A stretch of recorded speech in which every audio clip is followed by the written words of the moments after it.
Welcome back to Scream Preach. Welcome back to Scream Preach. Welcome back to Scream Preach. Episode 43 of 43. And this week we have a very special episode because I'm gonna clarify what's going on with the Patreon page. All these weeks I didn't realize that I actually did have a proper URL for the Patreon. It turns out I did. I forgot. Now I changed it too. So we're gonna have a new tier system for all you out there who actually want to get involved with the show too, because the show will be a way to have kind of a nice collaboration with audience and fans and whatever, right? And that is my goal. I'll use any money from the Patreon to make the show better, to get better equipment, to get more merchandise, to pay for new marketing and sponsors and whatnot. So if you want to get involved, we have quite a few tiers. We got a tier for $5, $10, $15, and $25, and I even have one for $35. It's monthly, and if you want to support the show, you can now officially support the show. Patreon.com/preacher. Become a preacher, a screen preacher. Yeah, so that, I just wanted to get that out there. Yeah, anyway, how's everybody doing? You know the deal. I'm going to talk about a newer movie this week, once again. In the name of the Godfather, the Son of Odin, and the Holy Jedi. And, of course, a WandaVision recap. So let's get into it. First, what? What am I watching? I'm watching WandaVision. And the Netflix Marvel shows. I talked about that last week. About how I think that's going. And how it will go in the future. But yeah, that's it. That's all I'm watching. So, and feel free to let me know what you're watching. Suggest things that you think I should watch. But yeah, so I guess there's no reason to wait here. We can just jump right in. A WandaVision episode 8 recap. Spoilers right here. So let's do it. First things first, right off the bat. What did this episode reveal to us? Because again, it did answer things. It actually answered more than last week, if you think about it. And then at the same time, you're still wondering. Actually, it kind of answered a lot. Mostly, a lot of what you needed to know or wanted to know, right? Right off the bat, how did this all happen? We get to see. It really was a moment of grief. Wanda just had an outburst of grief, and her powers just manifested into this thing, and it created the entire reality we've known as Westview this whole time, including recreating anything inside. Big thing that they revealed is that she didn't actually take Vision's body, right?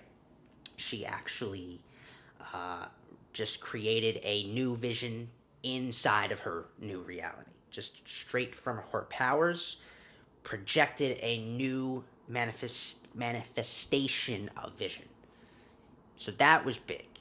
My question, though, is then why was SWORD tracking this Vision in the Hex if they still have the body of the other Vision? Could it have been simply just because they were wondering how the hell could there be another Vision? Because I know that they were stressing that they did not want a sentient being like Vision to exist and be in the control of anyone for the wrong reasons or whatever spiel SWORD is preaching about with why they had Vision's body in the first place. Could be that they were tracking this Vision because they thought it was another Vision and they were confused. They didn't know how there could possibly be another Vision, and so that's why they were tracking this Vision.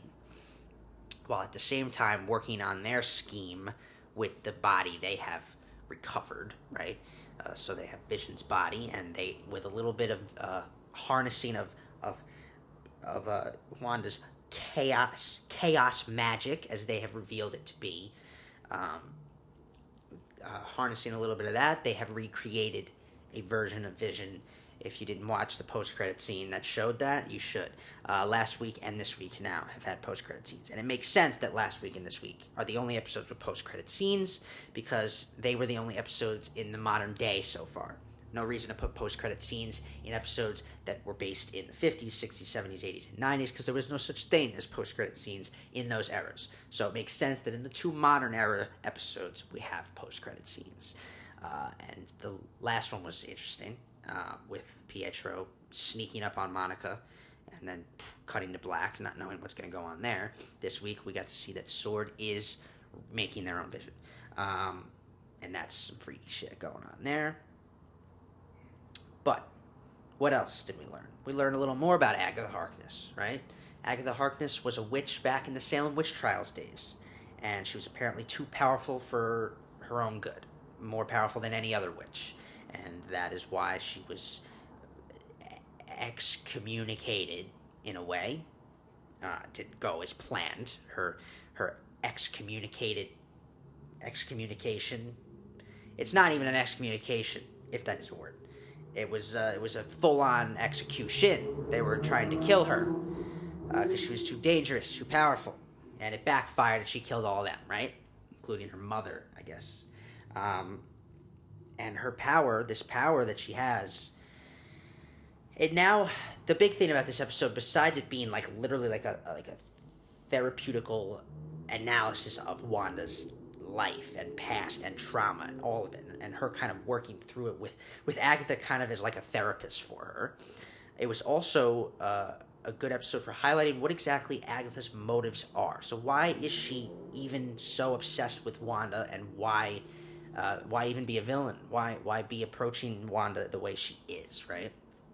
It's because she's basically this witch who's been training for, I guess, hundreds or maybe longer, hundreds of years, centuries. She's been training with magic, right? And this magic, by the way, is super, super in the same line as what Doctor Strange does. So, magic exists in this universe. We've known that since Doctor Strange was introduced to us. That is magic. That was the introduction of magic, and it's been around for a long time. So this is nothing new. So she is, I don't exactly know what kind of branch of magic, what kind of organization of magic she was involved in, but it is that same realm. It's magic, like Doctor Strange showed us. And basically, she's a witch who's been training in magic, and a powerful witch who's been getting more and more powerful, but over very, very many years. So to see Wanda, this witch who doesn't even know she's a witch, this rookie, this newbie, this youngling, if you will, who is super powerful, either as powerful as Agatha or more powerful than Agatha, to see her just do this with no training at all, it boggles Agatha's mind, and she wants to know how and why. And we find out that the big thing was that Scarlet Witch, her nickname, her codename, her superhero name, is officially given to her in this episode. Agatha calls her the Scarlet Witch. And apparently the Scarlet Witch is a moniker given to a particular being in universal history. This being of immense magical power. The wielder of chaos magic, as she calls it. And apparently there's only one or a few of these people that can do this. I mean, I think just one. The Scarlet Witch is capable of this, and that is who Wanda is. She's the Scarlet Witch. But the biggest thing that happened this week, besides that big name drop, the whole Scarlet Witch thing, because you have to understand this is all going to tie in some way to the multiverse. Wanda is a Nexus being. What a Nexus being is a little more complicated to break down, but not.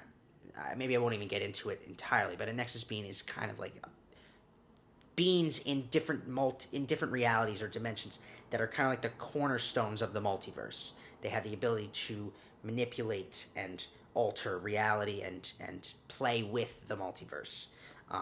It's even possible the Sorcerer Supreme, Doctor Strange, is a Nexus being. We don't know yet. One of the new villains coming is a potential Nexus being, and it's Kang the Conqueror, who might be the next Thanos level villain in this saga. Is a potential Nexus being. So basically, just these super powerful beings. There's no doubt in my mind anymore either that Wanda is the most powerful of all her fellow Avengers. Captain Marvel is definitely super powerful, but no, Wanda is apparently the Scarlet Witch is like a being so powerful that it's kind of like in X-Men when Jean Grey, the Dark Phoenix, was like revealed to be this super all-powerful being, more powerful than anybody else in existence, kind of thing. Like that kind of level being, like super. And if not controlled, if she can't control her power, Wanda, she's unstable and dangerous to others, as we've seen here. The big thing I was wondering was why did she see like in her vision, she's the whole yellow vision, like when she got her powers, which I'll get into in a second with that. But we see very important flashbacks in this episode, big flashbacks, that things that we've been told about Wanda in previous movies, but have not seen. Now we have seen these moments, and there's a moment where she has this vision when the Mind Stone gives her powers. That she sees like a silhouette of the Scarlet Witch. So I'm curious if clearly someone else has been possibly the Scarlet Witch before her, or it's a being that is of lore, of legend and lore to beings like Agatha and possibly never existed before but now exists. That is still to be clarified, right? I'm curious about what that was, and I'm sure we'll get answers soon, but the multiverse is still a huge part of this. I think Pietro could still potentially even be Pietro from the X-Men movies, but under Agatha's control, was completely unaware of who he was in these moments. That's why I'm wondering if Vision were to do his mind thing, right, to Pietro, would it bring us Pete from the X-Men movies? Because that's what he went by in the X-Men. He wasn't Pietro. He was Peter. He was Pete, right? What if he's just like all of a sudden, like that is like I'm still curious about Pietro. Obviously, we all are. We'll see if that gets answered in more depth. Because if it's just a fake out, that won't sit well with a lot of people. Won't sit well with me if it's just a fake out. They have to give us some hint that there is the possibility of things like this happening, where other beings from other realities can pop in. They have to make that somewhat clear that it's still possible. Yeah. The last thing I want to talk about with this episode, the big thing that I personally was like, because we go through all these moments in Wanda's past, and they're key moments that we've heard about, right? But in these moments, seeing them, we learn new things about those moments that we didn't before. So there's kind of like a super effective moment where, because we've heard the story about how Wanda's parents were killed. She told it to Ultron in Age of Ultron. Her and Pietro, they talk about how their parents died. A Stark missile dropped in, or a Stark missile took them out first, and then another missile came in and sat there. And they waited they were worried, they didn't know if it was going to go off, and it never did. They assumed it was a misfire, right? But this episode shows us that actually Wanda was potentially the reason it didn't go off. And that is huge because it means this, basically. Wanda Maximoff was born with powers. She was not actually given her powers by an Infinity Stone. She was born with witch-like magical powers that she did not tap into at all. And that if she didn't learn to start using, would have faded away over time, right? When she then was experimented on with the Mind Stone. What the Mind Stone did was basically enhance those powers to an extreme level, a merging of her already dormant powers, and then the Mind Stone made her into the Scarlet Witch, this extremely powerful being, an awakened chaos magic within her. If she wasn't experimented on with the Mind Stone, that would not have happened. So that is huge for her origins.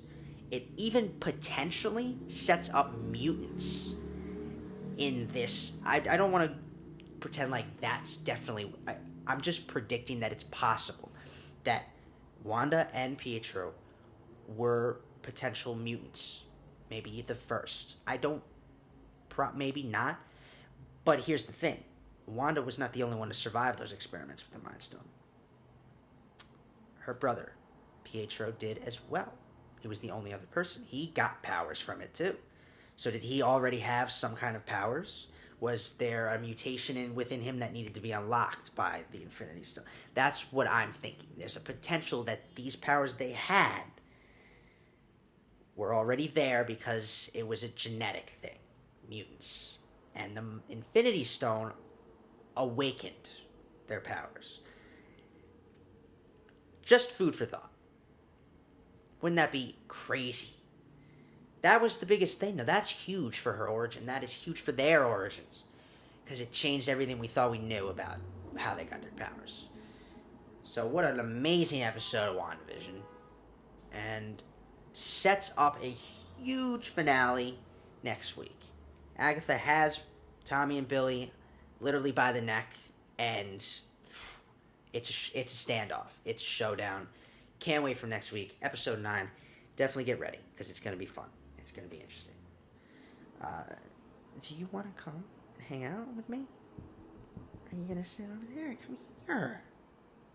Come here. What are you doing? You're not even chewing the bone. You're just not hanging with me. News of the week. Put it up. Here we go. I like how anime is kind of coming back in a big way now, especially in the States. Netflix is... I'm not an anime guy. I don't watch anime, but I might watch a few. Like, I want to watch Attack on Titan. I always hear it's good. So I'm going to watch that. And but they're doing a stream of anime content on Netflix. Like I mentioned, a Kong anime show is in the works, and now they're doing a Terminator. There's going to be a Terminator anime series at Netflix. So that was something I saw most recently. I saw that today. That was the most recent news that is just in from Screen Preach. Terminator anime series at Netflix. Better Call Saul season 6. Remember that was supposed to come out? That was supposed to come out. I don't think that was actually supposed to come out last year. So it didn't get affected by the pandemic, but it's not. It was supposed to come out this year, and now it's not. So it is expected to premiere in early 2022. That is the final season of Better Call Saul. Definitely I've been looking forward to that. That has been. Yeah, we've been totally missing that. Oh, that's why. Yeah, Better Call Saul was one of the shows that was out right before the pandemic. Season 5 was early 2020, right? I remember watching that here when I first moved here. That's right. So it just missed. Like, it was already ready to go. That was coming out. That came out and everything was done. But yes, season 6 was supposed to come out this year. It's coming out next year. And yes, that is the final season. However you feel about that. There's a new Superman reboot in the works. J.J. Abrams is set to produce the film. Ta-Nehisi Coates is writing the film. So that is a new Superman. I think they said reboots. I don't even know if Henry Cavill's involved. But DC is kind of they're still just a jumbled mess, man. They have good films here and there, and then they have shit, and then they have good and shit, and then average and whatever, and it's just crazy. See how it plays out. Neil Blomkamp reveals District 10 is in the works. How about that? So whoa, that I saw yesterday. That's kind of big. Mission Impossible 7, A Quiet Place 2 are set to debut on Paramount Plus after 45 days in theaters. So this is another move by a company, by a studio to actually make some money on their films and gather an audience. Their plan is to release the film in theaters, and then 45 days after, it'll be out on Paramount Plus streaming. Paramount Plus is a new streaming service. I guess they finally figured it, because they came out with a channel pretty like recently, and then they were like, "Fuck it, it's streaming age. We're going for the Plus." So Paramount Plus comes to our Apple TVs and our Roku's and then whatever else on March 4th. I'll probably subscribe. I watch Yellowstone, so yeah. And there's a new Yellowstone coming, and they're gonna have some content too, some interesting stuff. The Halo series was the other big thing. So the Halo TV series, live action, which has been in development. I've been keeping updates, I think, even on the show here. It was supposed to come out on Showtime. It has now been moved to Paramount Plus. So Paramount Plus will give us the Halo TV series that we've all been waiting for fucking decades. Decades, I guess 2 decades, a decade and a half. I don't know. Yeah, 2 decades. Yeah. I guess after the first game, people were like, they should do a movie for this. So, and the first game came out, what? Early 2000s? I'm going to say 2 decades, and I'm going to leave it at that. That's 2. Double. Double. Double. Double bubble. Double bubble. And the Bad Batch, Loki, and others, like Monsters at Work, Disney Plus revealed a slate of releases for some upcoming stuff. So, big things. Besides, I mentioned Monsters at Work. Big things. I am a little bit impatient now, because I was told by even Kevin Feige, we were told by Kevin Feige, that we can expect Marvel content every week this year, right? How's that going to work now if Loki is coming out on June 11th? So Loki is premiering officially on June 11th. I'm a little bit skeptical about it. Not that it matters. And what the fuck does... I mean, what can I do about it? Nothing. But June 11th is, I thought, May for Loki. Because March is Falcon and Winter Soldier, and Falcon and Winter Soldier ends... It's only 6 episodes, so I think April, maybe early May. But we need the next one right after that. We get a movie, right? We get Black Widow, but that's only 1 week. And then there's like 5 weeks of nothing. So I thought we were going to get... But now we have to wait till June for Loki. I don't... Maybe I'm missing something. There might be something in between there. But if it is anything, it might be What If. I don't think it's What If, though. And What If is an animated series. It's not quite connected. It is, but it isn't. I don't know. It's not the same. I don't know. So I was expecting Loki earlier, but it is what it is, right? And I guess on the bright side, Star Wars is holding me over. So Star Wars' next show, official, The Bad Batch, is to release on Star Wars Day this year on May 4th. So may the 4th be with you. Star Wars The Bad Batch is coming, and that will hold me over until Loki comes out for sure. That'll be weekly, I think every Tuesday. And yeah, so thank you, Star Wars. So we got those 2 big releases were confirmed, and I'm looking forward to them both. Angel Manuel Soto to direct Blue Beetle film for DC Comics. So another superhero news, Blue Beetle, DC superhero, first Hispanic superhero. DC is distributing a Blue Beetle film directed by Angel Manuel Soto. Guy Ritchie to direct a World War II film, Ministry of Ungentlemanly Warfare at Paramount. Anything Guy Ritchie does, I'm excited for. The Gentleman it was so fun, and his style just, it invigorates me to watch his stuff. Everything from Snatch to Sherlock Holmes to The Gentleman, I'm on board. New York City movie theaters can now open to 25% capacity. Los Angeles, why don't you just do the same fucking thing? Because I swear to God, when Black Widow gets here in May, if I can't see that in a theater, I'm gonna lose my mind.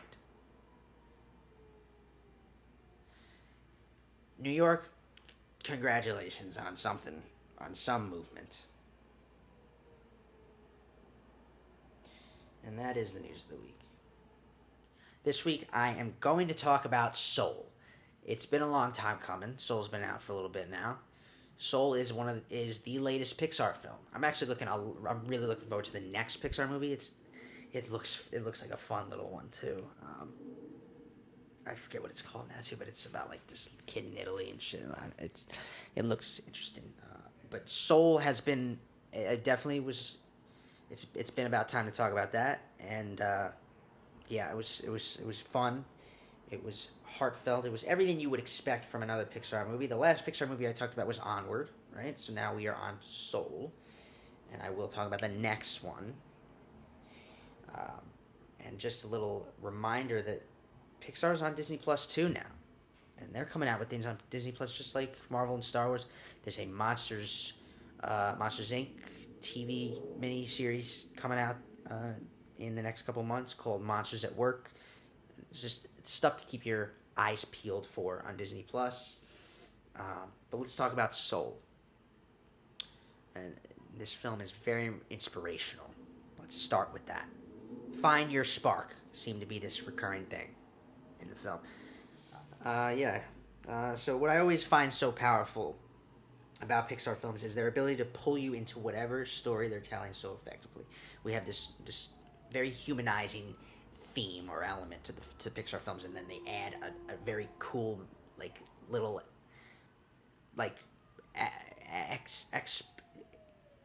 extreme elements to it. Some sci-fi or fantasy or just some obscure element to it. They mix these human elements with these obscure elements in such a powerful way. Every one of the Pixar films, very effectively. Here we immediately care and relate to what Joe wants and what he strives for. So of course, when the stakes are thrown at us, the spark of the whole story, if you will, the inciting action, we are in and willing to stick it out all the way to the end to see what happens. Because it happens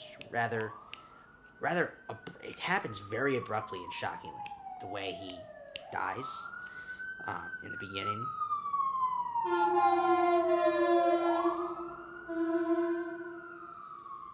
Yeah, make it a little louder. I don't think we can hear it. Now it's just to have your main character die in the beginning. Immediately we're invested, and so where's the obscure Pixar element, and it comes in the form of this idea of dying and souls and how souls are first and how souls become humans and all this, right? And there's a paralleling idea of how jazz has an ability to touch your soul so deeply, right? And Joe actually becomes a soul, and that was an obvious connection to make, right? And I like the more powerful one.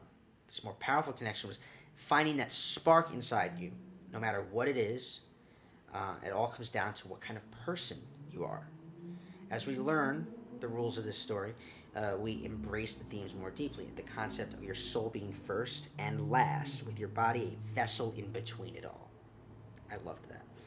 It's something that we've all kind of been taught if we were brought up religiously too, especially. And that allowed for a lot to think about. So souls have to go through a process of becoming human before they can become human.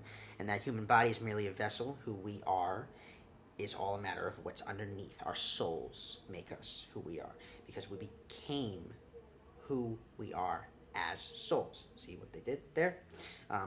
What an interesting idea. What an interesting concept. Naturally, I was feeling all the emotions one would feel with a movie like this. So we get our story, the contrast of a soul not capable of finding her spark, right? 22 is the character. And then a soul full of spark, which is Joe.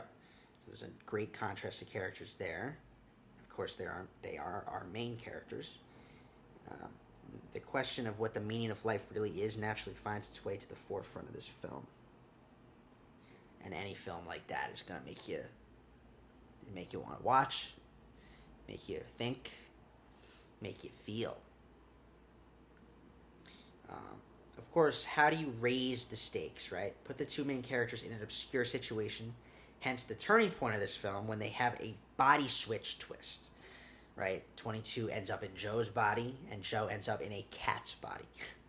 Very fun twist. Fun for the kids, too, that one, to have him in the cat's body. It was, of course, Pixar, very funny, very emotional at the same time.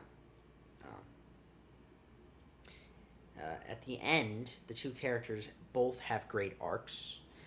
They need each other to learn the truth about themselves. It's a creative way to tell a story, right? So Joe has to take a step back, stop only thinking about himself, while 22 has to take a step back and really think about herself and what she wants. I also like how Joe was a teacher in the beginning, but it's 22 who has to teach him as much as he teaches anyone. 22 learning that there's a lot to live for, even the little things, and sometimes especially the little things.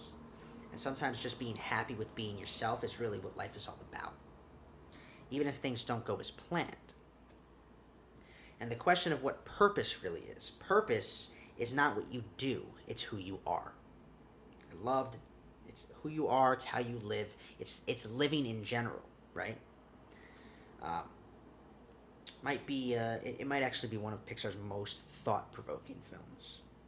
I actually think it is the heart and soul of Pixar movies.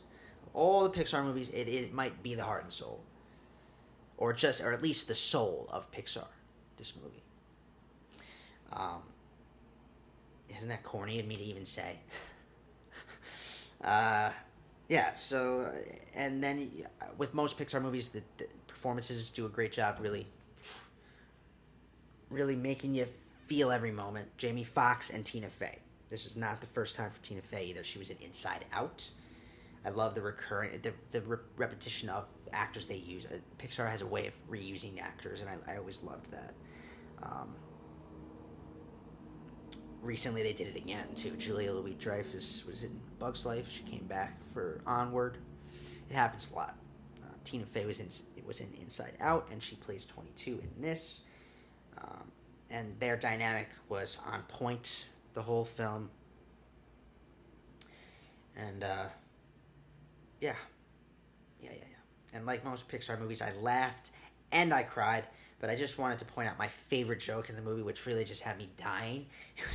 It was definitely the Knicks joke that 22 made about how she was responsible for why they sucked every year. That was funny. That was hilarious. That joke really had me going. That one really had me rolling. But yeah, great movie. And that's honestly, dude, my rating of this movie is a 9.3 out of 10. It is a great fucking movie. Great movie. Really great movie. That's what I'll call it. Really great.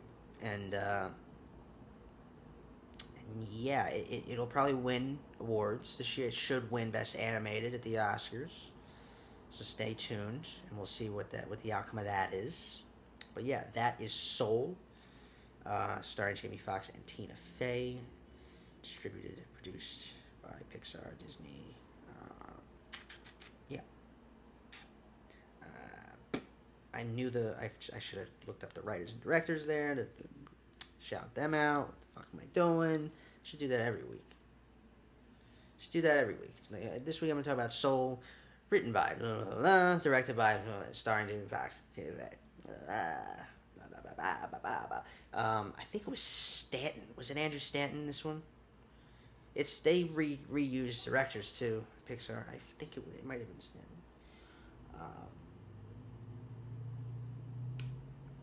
To be fired if I'm right about that too. I'm gonna look it up after this, and I'll be right about that. Who directed this? Yeah, that's it. Let's move on. Let's let this siren pass so I don't lose my fucking mind and have to do the fun fact of the week with a siren in the background. And I post it and everything, and there's a siren going on in the background. Did you know that the 1995 film Toy Story was actually the first to use computer animation? It's a film that sparked a new wave of computer-generated films from then on, and it was almost very different. In early drafts of the script, Woody was actually a big jerk. much worse than the Pixar team had anticipated for when Buzz joined Andy's room in the film. Early tests with storyboards showed Woody as rather relentless and cruel with the other toys, especially when Buzz came along. If not for the tweaks Lasseter and the team had then made, it would not have been the film to change everything, nor would it have been the highest grossing film in 1995. Can't imagine not loving good old Sheriff Woody, but he was originally a big old dick. There was still some sirens involved in that. Yay. Question of the week this week. Last week I asked, what is your favorite film from the 1940s? I said The Third Man. I stand by it. Of course, if something pops up to me one of these days, like, oh shit, no, dude, I forgot about that one. That's my favorite. But what did you guys think? This is what the internet said, and it doesn't surprise me. But what did was that The Third Man is on it. I was not sure if The Third Man would make it on that list at all, and it did. Yeah, it really was that was quite a film. So if you haven't seen it either, you should. That was all within the theme of 40s films, old films, because last week we talked about Mank, right? Other films from that era I love include Citizen Kane and Casablanca, and other noir films like Lady of Shanghai and Double Indemnity. Was Double Indemnity 40s or was that like late 30s? I'm pretty sure it was 40s. Like, part of me is like, that was 38 or 39, but it's not. It's like 41, right? 44? 44. Watch, again, 44. 1944 Double Indemnity. Tell me I'm wrong. I'm going to check right after this. If I'm wrong, it's going to sound so confident. Anyway, this is what people said, and let's do this week's, again, Pixar, right? It's very simple. What is your favorite Pixar film? For me, I wanted to just straight out say Finding Nemo, but it's so hard to pick one. It is so, of course it is, because Toy Story was the first movie I ever saw in general. I think I saw that and Jumanji, I think, when I was like 2 or 3 or whatever. Star Wars: The Phantom Menace was the first film I ever saw in theaters. But I think Toy Story was one of the first movies I ever saw. So, of course, special place in my heart. It's also the one that, like I said, started it all for computer-generated images. But then how can I, like The Incredibles, for me with that genre and everything, like, so it was very hard of those three. I mean, it's just hard to pick one. So I'm going to go with those three for my favorites. And then WALL-E I loved, too. Like, that stands out. WALL-E was one that stood out. You know, just very different from all the other ones. Super different from all the other ones. Like, that whole film, you're just with him. And, like, that was just such a very risky but experimental and just really great Pixar movie. But what do you think? What is your favorite? Movie quote of the week. Your hint is animation, so don't forget. It's not Pixar necessarily, but it is. It might be Pixar. Is it Pixar? People are always confused what this movie actually is. Everyone thinks anything computer generated is Pixar. It's not. So here it is. Think of the saddest thing that's ever happened to you. Oh man, where do I begin? First there was the time that farmer tried to sell you some magic beans. I never got over that. Then this fool went and threw a party, and everybody was trying to pin a tail on me. Then they all got drunk and started beating me with a stick, yelling, "Piñata, piñata." And what is a piñata anyway? Name that movie. Animated. I tried to do the voices. What's it from? Go. Go.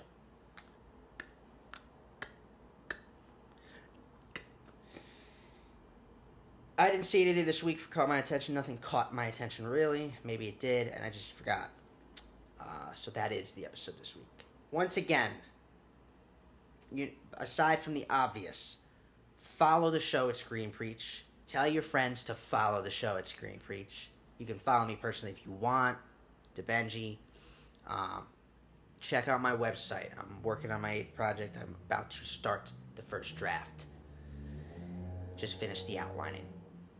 Been working on that for months now, but now we're actually, when we get to this stage where we're at the blank page, and people always with the blank page get stuck there. Like it's time to write the first draft. It's time to go. We're actually at the computer. It's time to write. And people get stuck there. I never get stuck there. That's when I just go. Like I look at what I looked at what I laid out, like my scenes, and I just go with it. And then later you fix, later you tweak, later you rewrite, you cut, all that is harder for me, because then it's about really narrowing it down to what the original intent was, because it never comes out how you.